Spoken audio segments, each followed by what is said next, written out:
Saya ucapkan selamat pagi kepada Bapak Ibu. Shalom. Puji Tuhan. Kita bersyukur karena kita adalah Tuhan yang sangat luar biasa. Hari ini kita masih diberikan kesehatan. Amin. Semua sehat, semua bisa memuji Tuhan, menyembah Tuhan, dan kita masih bisa beraktivitas seperti biasa. Saudara, mungkin banyak hal yang Bapak Ibu hadapi sepanjang minggu yang telah lewat, tetapi saya tahu bahwa Tuhan selalu menolong kita. Tuhan selalu menopang kita.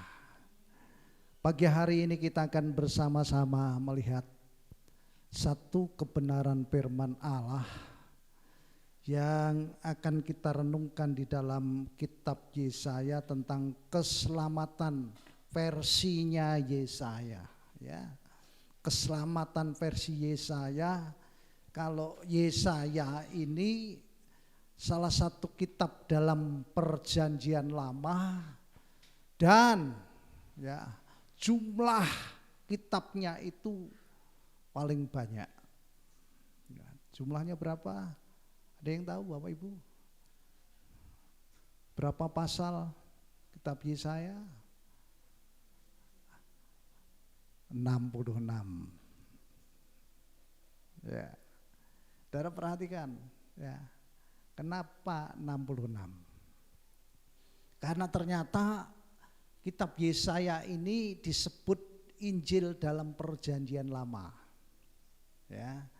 Dan 66 itu berbicara tentang jumlah Perjanjian Lama dan Perjanjian Baru. Jumlahnya segitu, saudara. Dan kita melihat pagi hari ini Yesaya berbicara tentang keselamatan. Ya. Keselamatan versi daripada Yesaya ini ternyata sama dengan versi dalam Perjanjian Baru. Kenapa demikian? Nah, kita akan belajar bersama-sama, ya. Pagi hari ini sebelum kita menikmati perjamuan kudus, kita akan melihat apa sebenarnya dari arti perjamuan kudus itu sendiri yang hubungannya dengan keselamatan di dalam kitab Yesaya. Judulnya adalah keselamatan dalam kitab Yesaya. Nah, perhatikan, kita akan membaca ayat ini bersama-sama.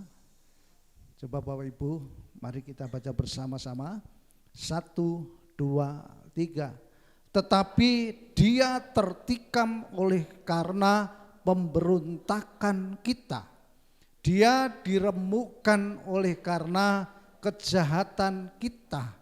Ganjaran yang mendatangkan keselamatan bagi kita ditimpakan kepadanya, dan oleh bilur-bilurnya kita menjadi sembuh. Amin.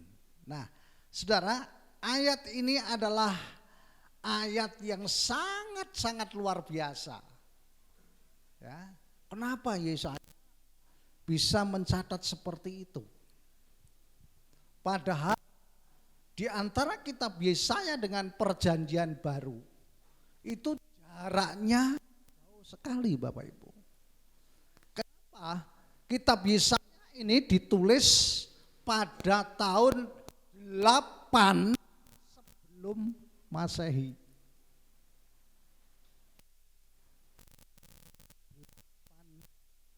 Sebelum Masehi. Berarti jaraknya tahun. Berapa tahun Bapak Ibu? Jadi ketika Yesus lahir, itu tanggal internasional itu disebut itu 1 Masehi. Jadi Yesus itu mengawali tahun Masehi. Karena Yesus itu adalah siapa? Al-Masih. Masih jadi Masehi. Nah, saudara ya. Jadi jadi patokan tanggalan internasional. 1 Masehi. Nah, 8 sebelum Masehi. Kalau hitungan daripada sebelum Masehi itu, saudara, jadi hitungannya 8 terus, saudara, 9 sampai 1000. Nah, sampai 1000 lalu lahirlah Isa al-Masih, Yesus Kristus. Berarti jaraknya berapa tahun? 900 berapa? 80 92. Ya. Jaraknya 992 tahun. Jadi ayat ini ditulis sebelum 992 tahun. Loh, kok Yesaya ngerti? Kok Yesaya tahu? Berbicara tentang keselamatan yang akan datang. Jaraknya begitu jauh. Saudara, Tuhan itu bisa pakai siapa saja. Dan Tuhan memilih namanya Nabi Yesaya. Seorang nabi adalah seorang apa, saudara? Pilihan Tuhan. Menyampaikan berita. Seorang nabi mendapat titipan dari suaranya Tuhan. Dan suaranya Tuhan itu ditulis di dalam Yesaya 53 ayat yang kelima. Nah, saudara, ini sesuatu yang luar biasa. Jadi Yesus lahir itu sebelumnya sudah tercatat, sebelumnya sudah dinubuatkan. Nubuat itu apa? Nubuat apa, Bapak Ibu? Ada yang tahu? Ada yang tahu? Bukan lubuat tapi nubuat. Bukan lubuat tapi nubuat. Nubuat itu berita yang akan terjadi atau yang sudah terjadi, ya, atau yang sedang terjadi. Tapi ayat ini nubuat yang akan terjadi 992 tahun lagi akan terjadi, namanya kelahiran Allah menjadi manusia, namanya Yesus Kristus. Waduh saudara, ini luar biasa. Jadi saudara kalau mengerti isi Alkitab itu harus berbicara tentang nubuat. Ya. Kenapa? Mungkin Bapak Ibu bertanya, kenapa kitab Kejadian itu kok bisa mendetail menulis ciptaan Tuhan? Siapa yang menulis? Padahal manusia itu diciptakan sesudah apa? Semua ciptaan itu ada. Kenapa bisa ditulis, saudara? Karena ada nubuat. Musa mendapatkan pesan Tuhan tentang kitab Kejadian. Oh, kitab Kejadian ini seperti ini, Musa. Maka di situ tertulis, ya. Jadi jangan kaget, lu kok bisa terjadi, ya. Kejadian-kejadian itu kok bisa terjadi karena ada nubuat, ada firman yang disampaikan Allah kepada Musa. Sehingga Musa bisa menulis diawali dari kitab Kejadian. Nubuat yang sudah terjadi, nubuat yang sedang terjadi, dan nubuat yang akan terjadi. Nah, jadi Bapak Ibu tidak perlu bingung, karena Tuhan kita adalah Tuhan yang sangat luar biasa. Kenapa kok bisa-bisa? Tuhan itu semuanya bisa. Apa yang tidak bisa bagi kita, Tuhan bisa. Nah, itu ingat-ingat saudara, ya. Jadi kalau ada yang protes, kok Tuhan jadi manusia? Loh, terserah Tuhan toh. Tuhan itu kan semuanya bisa. Nah, Saudara. Jadi kalau ada orang berbicara seperti ini, yang bodoh itu memang kita enggak ngerti. Akal kita ini pendek, Saudara. Cara berpikir kita ini pendek. Tetapi Tuhan, ya, apa yang dikerjakannya tidak terbatas. Pikiran Tuhan tidak terbatas. Pikiran Tuhan tidak bisa terselami oleh manusia.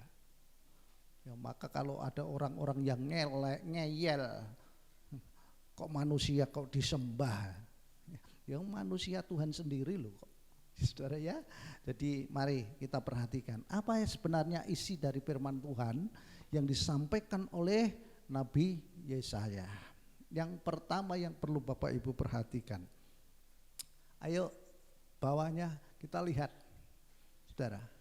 Tetapi dia tertikam oleh karena pemberontakan kita. Ya, jadi Saudara lihat Yesus itu mati tersalib. Ya. Yesus mati tersalib. Lalu Saudara perhatikan kenapa Yesus harus mati tersalib. Dan Yesus mati kena tikam. Tikamnya tombak. Kalau Saudara lihat nanti Saudara baca di dalam Injil Yohanes. Lambungnya ini ditombak. Itu tertikam. Ya, lalu darah dan air keluar. Itu yang terjadi kepada Yesus. Kenapa tertikam? Karena pemberontakan manusia. Kenapa berbicara tentang berontakan? Saudara tahu, ketika manusia jatuh dalam dosa, semua manusia itu terlahir berdosa. Dosa karena apa? Dosa karena turunan daripada Adam dan Hawa. Disebut dengan dosa warisan. Jadi manusia lahir itu sudah berdosa. Jangan berkata tidak berdosa. Dia membawa dosanya dari orang tuanya. Jadi Bapak Ibu kalau ada yang berkata, waduh dosa, bayi cilik sing lahir kurung di dosa kok ya dibuang. Nah, Saudara, semua sudah bawa dosa. Dosa itu berbicara tentang pemberontakan. Kenapa berontak? Tuhan berkata, jangan kamu makan buah ini. Jangan kamu makan buah pengetahuan yang baik dan yang jahat. Tetapi manusia tidak mau taat. Manusia tidak mau mendengar apa yang dikatakan oleh Tuhan. Dia tidak taat, artinya dia memberontak. Kenapa kok tidak boleh dimakan? Buah ini menyenangkan, buah ini menyegarkan. Padahal Tuhan sudah wanti-wanti, jangan dimakan, tetapi ngeyel manusia. Berontak, Saudara. Akhirnya apa? Adam dan Hawa jatuh dalam dosa. Jadi kalau Saudara renungkan, ternyata manusia itu sudah berdosa sejak awalnya karena dia memberontak kepada Tuhan. Ya. Jadi sampai sekarang dosa itu terus ada kepada manusia. Nah, Saudara, ayat ini adalah ayat di mana satu nubuatan Tuhan yang disampaikan oleh kepada Nabi Yesaya kepada kita khususnya. Ya, Saudara. Yang disebut Yesus. Yesus itu mati tertikam karena pemberontakan kita. Itu yang pertama. Nah, saudara harus renungkan ini. Kenapa Yesus harus mati? Karena menanggung pemberontakan kita.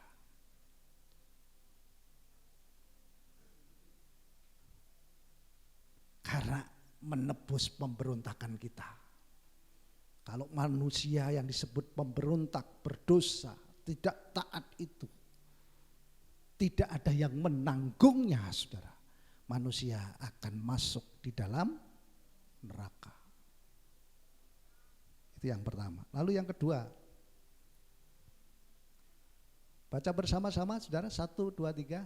Dia diremukkan oleh karena kejahatan kita.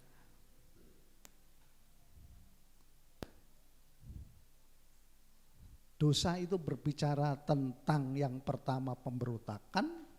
Dosa itu berbicara tentang kejahatan. Kenapa demikian? Saudara bisa buktikan sendiri. Pikiran otak kita, hati kita cenderung untuk berbuat jahat. Ya, sekali lagi, manusia di dalam hatinya, di dalam pikirannya, di dalam tindakannya cenderung untuk berbuat jahat. Dan apa yang dilakukan Adam dan Hawa itu merupakan satu kejahatan yang besar.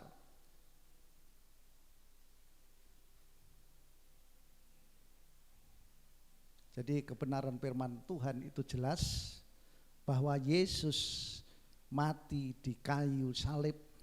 Sebelum dia mati, saudara, sebelum dia disalib, dia jadi tontonan banyak orang. Dia dianiaya, dia dicambuk berapa kali, saudara. Yesus mengalami satu penderitaan, tulang-tulangnya dihajar. Maka ada kata-kata dia diremukkan, mungkin tulang-tulangnya patah-patah oleh karena kejahatan kita. Saudara, itu memang harus terjadi kepada Yesus. Karena apa? Kalau Yesus tidak mengalami seperti itu, maka kejahatan kita manusia tidak ada yang menanggungnya.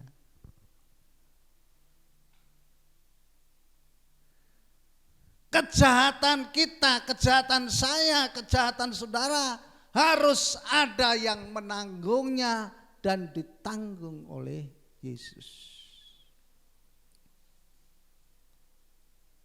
Dan itu penderitaan yang sangat luar biasa. Jadi apa yang kita lakukan sebagai manusia adalah orang yang berdosa. Yang pertama, dosa itu berbicara tentang pemberontakan manusia. Yang kedua, dosa itu berbicara tentang kejahatan manusia. Pemberontakan, kejahatan itu kalau tidak ada yang menanggung, saudara, itu berbahaya. Oke, lanjut terus. Mari, yang ketiga, baca bersama-sama 1, 2, 3. Ganjaran yang mendatangkan keselamatan bagi kita ditimpakan kepadanya. Ya. Yesus satu-satunya pribadi yang harus menanggungnya. Menanggung keselamatan bagi orang-orang yang berdosa. Kalau saudara merenungkan tentang pengorbanan Tuhan ini sangat luar biasa, saudara.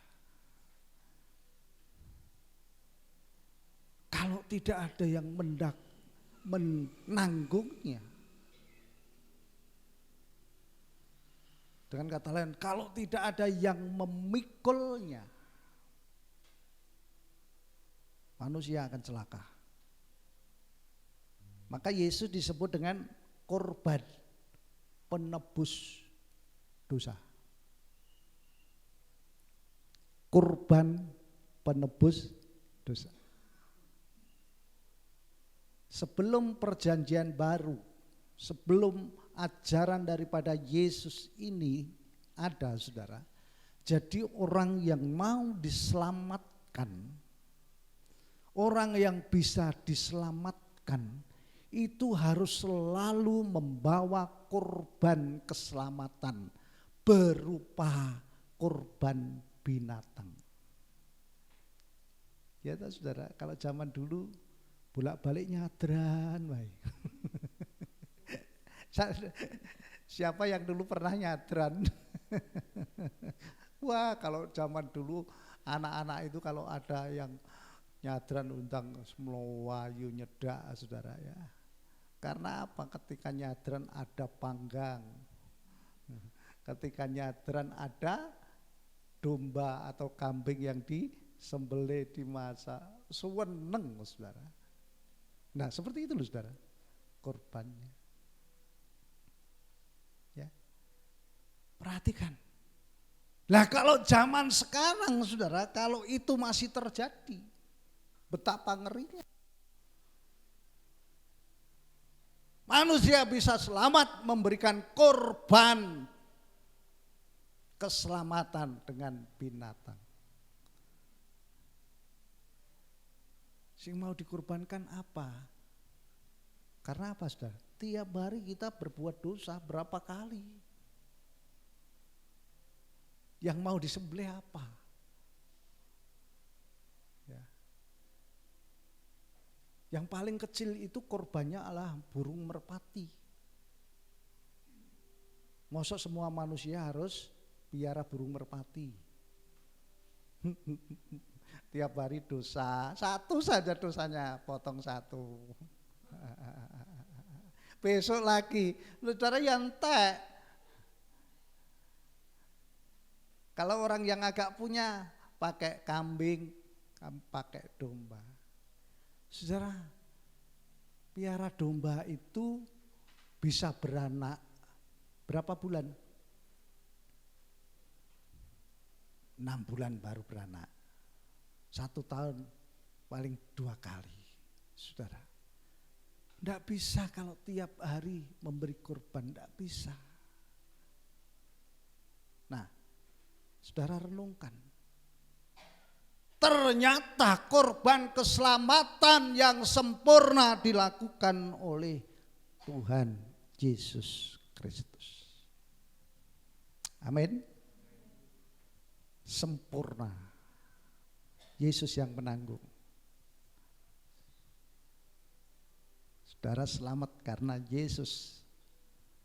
Saudara diampuni dosa karena Yesus. Saudara bisa terlepas dari pelanggaran kejahatan karena Yesus. Kita cukup percaya saja bahwa Yesus adalah Tuhan yang menanggung dosa manusia. Saudara, kalau manusia di dunia ini bisa meneliti, bisa mengoreksi tentang apa yang dikerjakan oleh Yesus, semua akan percaya kepada Yesus. Nah, sekarang ini karena apa, saudara? Manusia tidak ngerti. Isinya Alkitab itu tidak ngerti. Siapa Yesus itu tidak mengerti. Maka masih banyak yang tersesat. Nah, kita lanjut lagi Bapak Ibu. Yang keempat. Yuk kita baca bersama-sama. 1, 2, 3. Dan oleh bilur-bilurnya kita menjadi sembuh. Bilur-bilur itu apa, saudara? Ada yang tahu? Bilur-bilur, bilur-bilur itu bekas apa? Luka. Luka cambukan. Jadi luka terus bengkak. Ya, itu bilur-bilur. Itu terjadi kepada Yesus. Itu sakitnya bukan main, saudara. Bilur-bilur satu saja kalau saudara rasakan. Contohnya saudara kenal pot, ya. Kenal pot. Waduh, kalau tidak cepat ditangani saudara itu, wah sakitnya bukan main saudara. Kalau kenal pot saudara ya, saudara ambil odol sikat gigi itu langsung dioleskan. Yang banyak supaya adem saudara. Kalau adem nanti tidak bengkak. Ya, tidak bengkak. Saudara, perhatikan. Itu satu saja bilur-bilur. Tetapi Yesus merasakan bahwa bilur-bilurnya itu sangat banyak. Maka firman Allah ini berbicara, Yesaya berbicara. Bilur-bilurnya menjadi sembuh. Oleh karena bilur-bilurnya kita menjadi sembuh. Ini firman Allah yang perlu diimani, dipercayai. Bahwa bilur-bilur Yesus menyembuhkan kita. Karena itu penderitaan yang sangat luar biasa. Sakit kita seperti apa saudara kalau dibandingkan dengan bilur-bilur Yesus? Tidak ada apa-apanya. Maka saudara kalau saudara sakit, ingat ayat ini. Bilur-bilurnya menyembuhkan saya. Amin. Bilur-bilurnya menyembuhkan saya. Saudara sakit apa? Saudara harus katakan. Ya. Bilur-bilurnya menyembuhkan saya. Kalau mungkin pencernaannya sakit, mungkin lambungnya sakit, mungkin parunya sakit, mungkin jantungnya sakit, saudara cukup tumpangkan tangan. Oleh bilur-bilurnya aku menjadi sembuh. Itu penting. Karena ini berbicara tentang kesembuhan.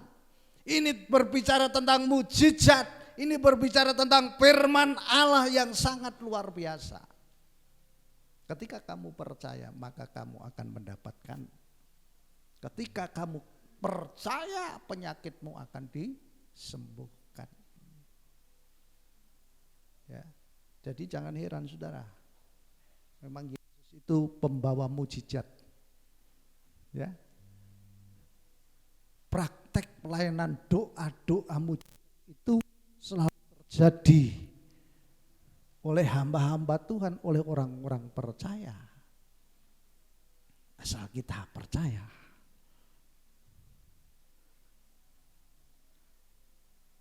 Saudara tidak perlu cari kemana-mana, wah saya sakit. Tidak usah bingung. Karena Yesus telah menanggung penyakitmu. Mungkin saudara berkata, lah kalau sakitnya itu bukan sakit di dalam tubuh. Bagaimana? Apa bisa? Bisa, sakit apa? Oh saya ini dompet saya yang sakit.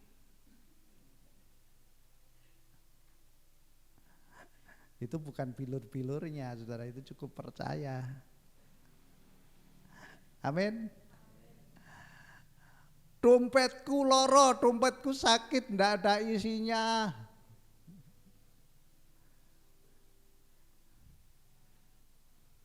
Semua punya dompet ya. Saudara harus punya dompet. Dompet itu tempatnya apa? Tempatnya uang. Uang selalu di dalam dompet saudara. Kalau saudara pengen diberkati, ya, harus punya dompet yang pertama. Tuhan, saya percaya Engkau mengisi dompet saya. Jangan ketawa saudara, ini betul. Tuhan bisa melakukannya. Apa yang tidak mungkin kita lakukan, Tuhan bisa lakukan. Bagian Tuhan itu bagian yang terbesar.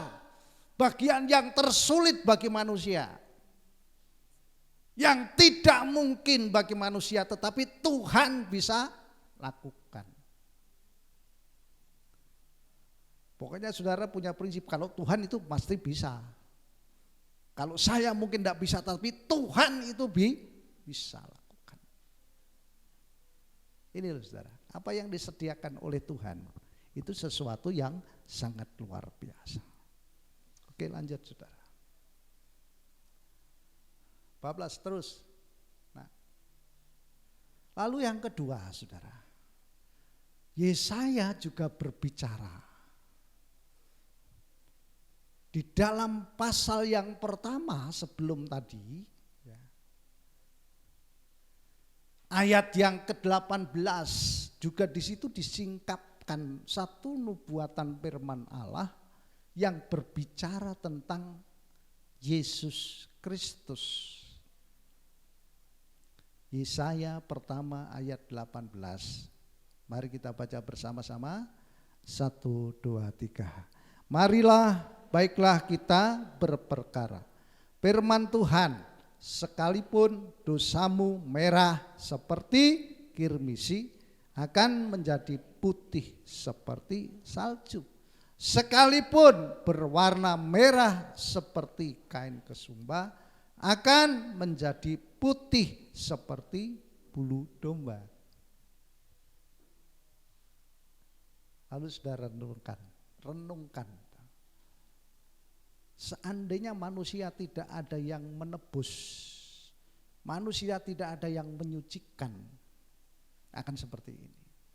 Dosa kita ini begitu banyak, begitu merah. Wis ndak karu-karuan merahnya. Tetapi perkataan daripada Yesaya ini menjelaskan kepada kita, sekalipun dosa manusia itu merah seperti apa?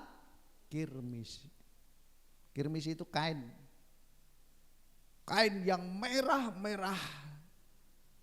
dan merah padam. Akan menjadi putih seperti salju. Perhatikan saudara. Jadi saya mau sampaikan, tidak ada dosa yang tidak bisa diampuni. Semua bisa. Kecuali satu, kalau dalam perjanjian baru itu, menghujat Roh Kudus, itu dosa yang tidak bisa diampuni. Nah saudara, jadi saudara kalau saudara renungkan dosa kita ini sangat mengerikan. Dan itu menjadi problem manusia. Sebelum saya percaya kepada Yesus, menerima Yesus sebagai Tuhan dan Juru Selamat, saya tertekan dengan apa yang saya alami. Saya belum mengerti bagaimana caranya menghapuskan dosa yang begitu merah seperti kirmisi. Hari ini berdosa, belum selesai dosanya besok berdosa lagi. Belum selesai dosanya besoknya lagi berdosa, saudara. Dan saya renungkan bagaimana caranya bisa melepaskan dosa, bisa menyucikan dosa. Itu menekan hidup saya sebelum saya mengerti firman Tuhan ini.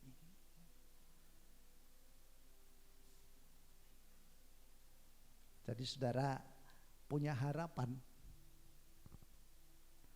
ya, dosa saudara bisa ditebus. Yang pertama, dosa saudara, yang kedua bisa disucikan, dibersihkan. Siapa yang melakukannya? Yesus Kristus Tuhan. Oh begitu, iya. Kalau tidak seperti itu saudara, kita tidak mungkin bisa menikmati kerajaan Allah, bisa masuk ke dalam kerajaan surga kalau kita tidak dikuduskan, tidak dibersihkan dari sekarang. Dan proses pembersihan itu berlangsung di dunia yang nyata ini. Maka firman Allah jelas saudara. Di dalam 1 Yohanes 1 ayat yang ke-9 itu jelas. Jika kamu mengaku dosamu, ya, maka Allah setia dan adil akan mengampuni dosa-dosamu dan menyucikan kamu dari segala kejahatan. Ya, jelas Bapak Ibu ya. Jadi jangan berkata, loh dosa aku kes ndak karu-karuan. Apa Tuhan mampu mengampuni saya? Saya katakan, kalau kamu percaya, hanya percaya saja, maka dosamu akan ditebus dan disucikan. Loh saya masih bisa berdosa, bisa. Tapi saudara bisa disucikan oleh darah Yesus. Kalau ditebus itu berbicara tentang apa? Hutang yang tidak bisa kita bayar, sudah dibayar oleh Yesus. Yang hutang, dosamu yang begitu banyak itu ditebus oleh darah Yesus. Maka selesailah. Dosamu yang banyak itu selesailah, sudah. Lalu tinggal saudara mengurusi dosa yang terjadi ke depannya. Itu berbicara tentang penyucian. Saudara disucikan ketika kamu apa saudara? Mengaku dosa-dosamu. Jadi saudara tidak pernah berpikir dosa masa lalu, wah sudah lewat itu. Ya, itu tidak akan membebani kita karena kita sudah mengalami pengampunan dosa. Lalu yang kedua akan menjadi putih seperti salju. Yang kedua sekalipun berwarna merah seperti kain kusumba akan menjadi putih seperti bulu domba. Jadi kalau Tuhan mengampuni itu bersih betul saudara. Ya. Menjadi putih seperti salju, menjadi putih seperti bulu domba. Putih itu gambaran apa saudara? Suci. Haleluya. Putih gambaran apa? Suci. Ini jelas. Saudara, di dalam ayat yang kita baca yang pertama tadi dan ayat yang kedua ini berbicara tentang apa saudara? Berbicara tentang anugerah Tuhan. Anugerah Tuhan itu apa? Anugerah Tuhan itu berbicara tentang pemberian cuma-cuma kepada kita. Yang tidak bisa kita lakukan tetapi dilakukan oleh Tuhan sendiri. Ngerti Bapak Ibu ya? Tahu ya? Jadi yang disebut anugerah Tuhan itu pemberian cuma-cuma. Loh kita ini enggak mampu. Coba kalau saudara renungkan, kalau kita berdosa mau kita bersihkan pakai apa? Bersihkan pakai apa? Pakai sabun? Enggak bisa. Kayak ngumbai pakaian. Dosa itu nempelnya di mana? Di hatimu.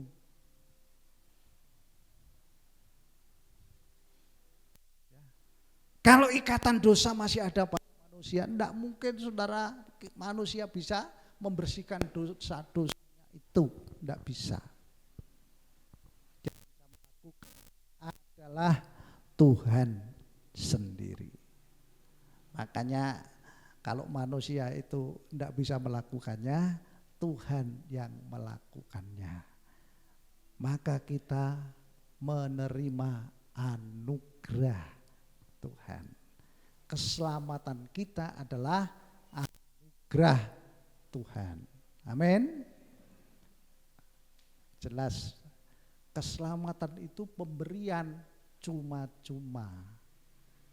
Bukan kekuatan kita, bukan kemampuan kita, tetapi pemberian Tuhan. Nah, saudara renungkan hal ini. Ya, saudara punya uang banyak, wah, yang penting aku duit oke. Tak beli keselamatannya. Urusannya bukan duit, urusannya tentang dosa. Ya. Tidak bisa, saudara.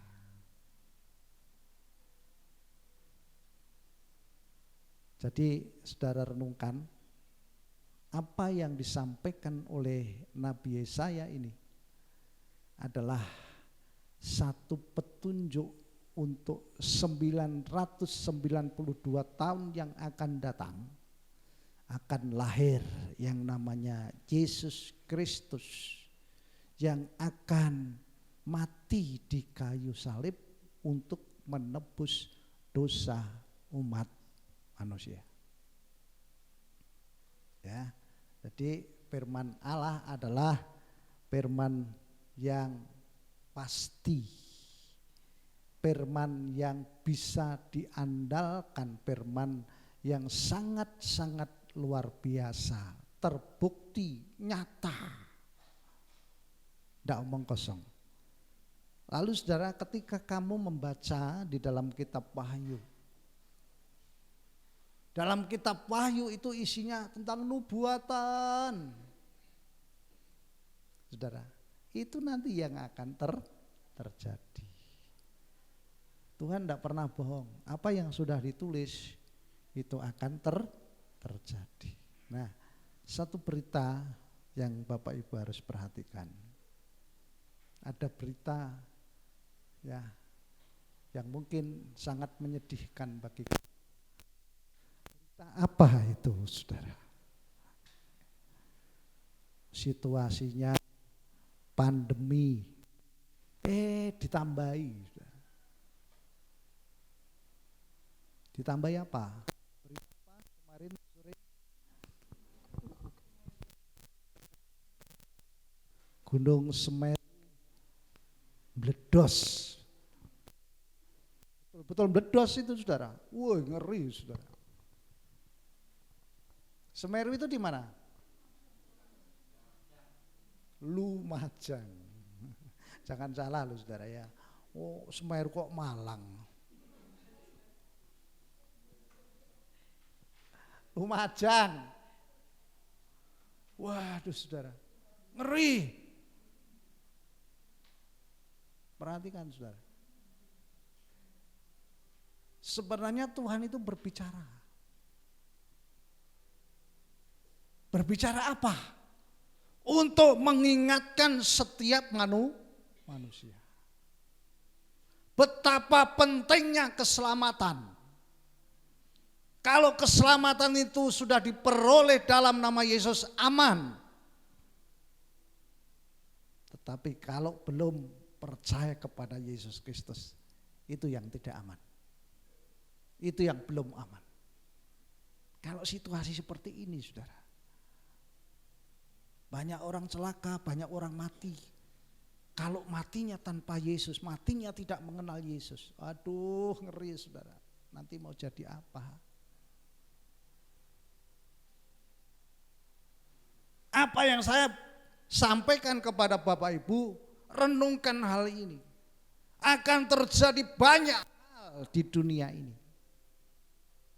Banyak kejadian-kejadian yang akan terjadi sesuai dengan apa yang dikatakan oleh firman Allah.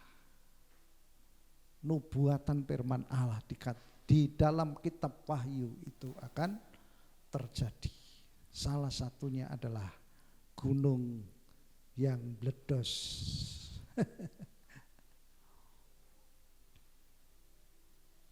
Perhatikan. Mungkin saudara berkata Caruban itu enggak ada gunung kok. jauh dari gunung. Ada gunung satu yang dekat, yang masih aktif, Magetan, Gunung Lawu. Tapi itu enggak pernah meledos, saudara. Wah, itu kalau enggak tahu carubannya dia apa, saudara. Ya. Nah, saudara renungkan, ya. Saudara, mari kita bersama-sama aminkan kebenaran firman Tuhan. Ya, jadi Yesus adalah sumber keselamatan. Di dalam Yesus kamu ada harapan yang tidak akan pernah mengecewakan. Amin. Puji Tuhan. Tuhan memberkati kita.